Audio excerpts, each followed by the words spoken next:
April 30, 2024, isang Japanese fighter ang dumayo sa bansang Pilipinas upang tangkaying makuha ang WBO Light Flyweight title na nasa pangangalaga naman ng ating pambato na si Reggie Suganov. Ang tugong buo na si Reggie Suganov ay isa sa mga top prospect ngayon sa Light Flyweight Division. Ito ay may descending katada na 14 wins, 4 by a knockout at nag-iisang talo lamang. At ito ay nakuha nito sa bansang Africa kontra sa African fighter na si Sibinati Nanshinga via unanimous decision. Bagamat may kagandahan ang boxing record ni Reggie Suganov, ay hindi dito nagpasindak ang Japanese fighter na si Kai Ishizawa sapagkat lehitimong malakas at may husay ang Japanese fighter na ito. Sa katunayan, si Kai Ishizawa ay may napakataas na knockout ratio na 90.91% na ang ibig sabihin sa 11 panalo nito, 10 dito ay nakuha sa pamamagitan ng brutal knockout.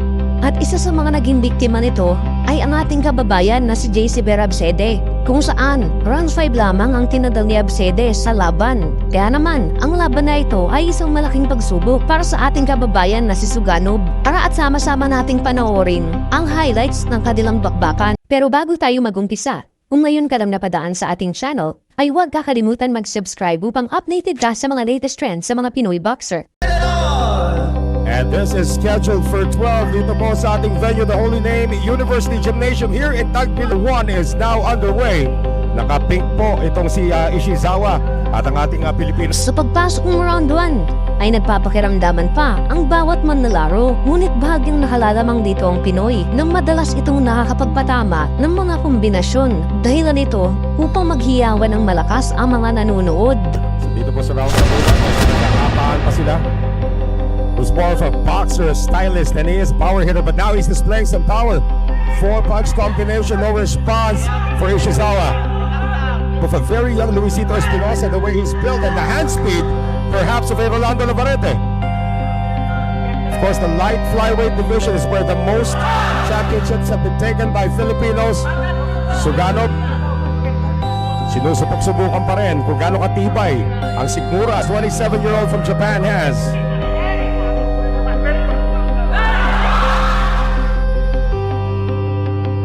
Ishizawa absorbing some punishment. That's a left hook to the head. More shots to the head coming from Suganov. Final seconds of round number 1.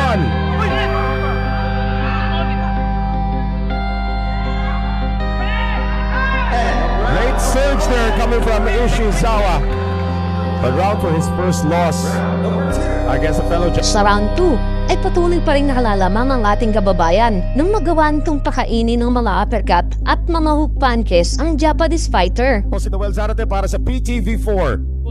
Nakahatid po sa inyo ng world-class boxing between the Filipino phenom Reggie Suganov versus Ishizawa of Japan. Some connections there, medyo shaken po. Ito si Ishizawa. Left open again on the face. The right hand has been a very deadly weapon para dito. Here.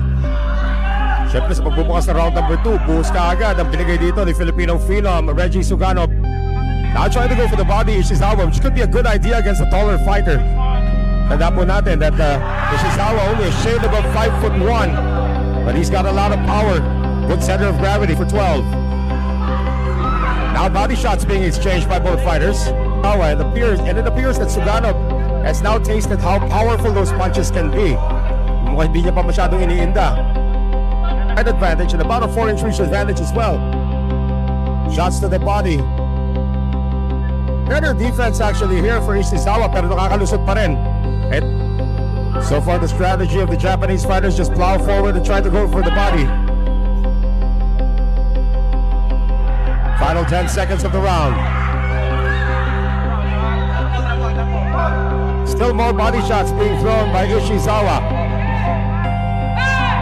Closer round, but it still looks like Suganov might have had the... Sa mga sumunod na round, ay nais na sanang tapusin Suganov ang laban. We now head into round number 3 ready. Not quite sure if it came. Has taken the first 2 rounds.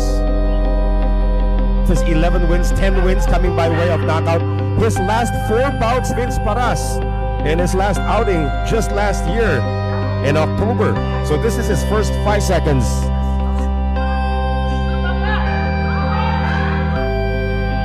round that really hasn't turned much in terms of Ishizawa. Now a late surge coming from Suganov. In the tide here, we know he's a power puncher, but he's being a little careless with his defense. Still the same, just move forward, go for the body. Ishizawa's not taking it. Opponents against the ropes. 40 seconds remaining here. A lunging left hand coming from Suganov. Another uppercut. And this time Ishizawa says, bring it on. Another right hand here from Suganov. The accuracy from the Filipino phenom is off the charts here in round number 4. Kinakota tempo niya talaga. Ito si Ishizawa. Every time Ishizawa tries to reload. Subalit, hindi dumayo sa bansang Pilipinas ang Japanese fighter na ito upang ganoon na lamang nito kadali. Ibigay sa Pinoy ang tagumpay. Bagamat tumatanggap ng mga suntok ng Japanese fighter, ay nakabibilib. Napatuloy pa rin ito sa pag-abante at never itong umatras o gumamit man lang ng clinch. Dahil dito ay nagawang makuha ng Japanese fighter ang round 5, round 6 at round 7. Gymnasium in Tagbilaran City, Bohol. It has been rainy here in Bohol for the past couple of days. And now some stand-up fighting. Wala na masyadong sayaw-sayaw na ginagawa ni Ishizawa. And Suganov is just picking him off. Oh, that's the first round knockout. Some infighting now between the two.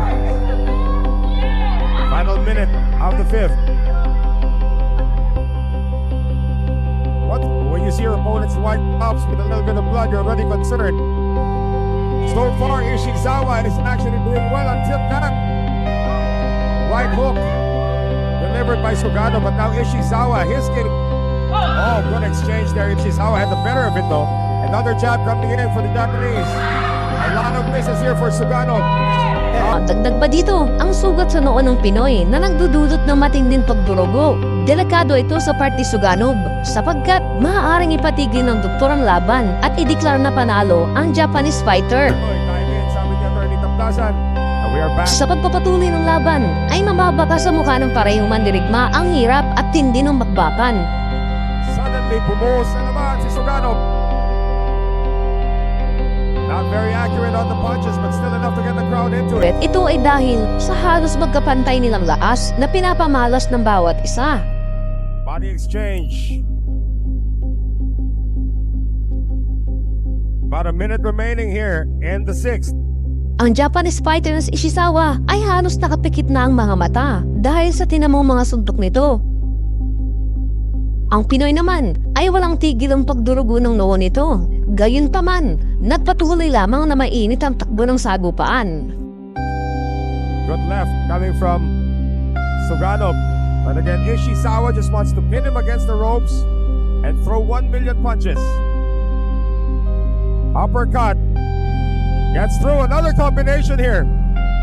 It's a late surge that might steal the round for Suganov. Until Sa pagsapit ng round 7 ay tila ba tuluyan ang nabaliktad ang sitwasyon. Ito ay nang tuluyang manibabaw ang lakas at husay ng Japanese fighter at nagawa nitong pahirapan ang ating pambato. wrestling there between the two. One of our strictest referees, Dandex Nabdazan, instructs them on what not to do. A tie-up like that. You can see that Suganov's power is sort of taking a breather at the moment. The wound is not a factor anymore. If you're just joining us, meron pong sugat na natamo. Etong si Reggie Suganov, as early as the first round, tutok pa lamang po the first round, pero talagang naging lahua na nung 5th round. Where the doctor had to be brought in to check it out. Fight still continues and looks like the wound has been quelled for the moment. Ishizawa once again pounding inside. No response coming from Suganov, who tries to push him back to the middle of the ring. Now Suganov's reach advantage has been negated now because of all of the inside shots coming from Ishizawa. At yung depensa ni Suganov, unti-unti na pong naging-isman. Fighter from Japan. What had been working for Suganov was the shots to the head, the jabs, and the combinations to the head.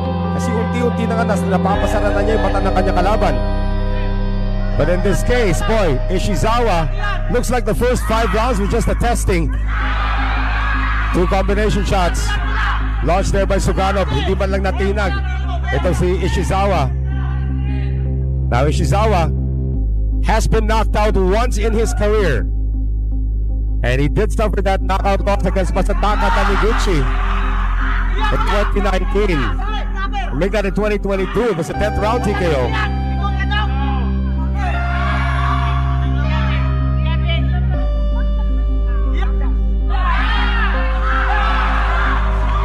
Nauunahan na po si Suganov.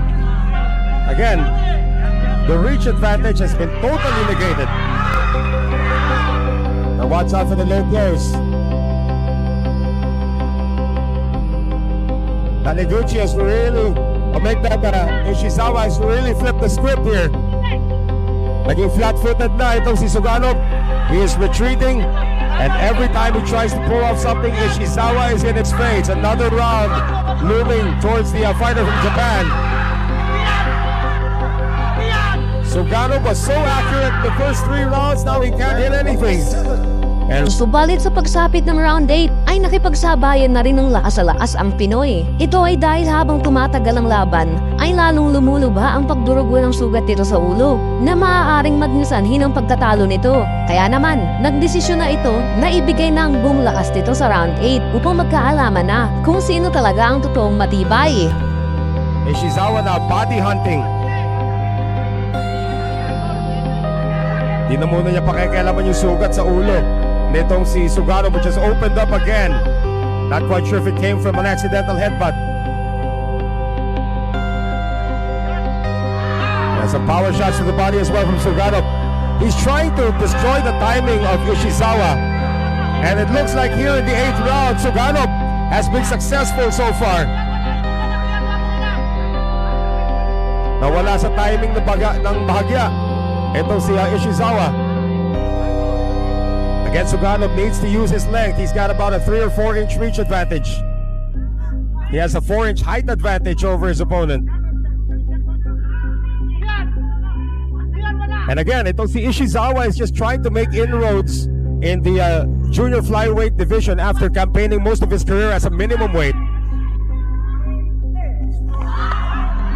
Both fighters came in at 107.2 pounds. That's a lot more muscle though for Ishizawa. Oh!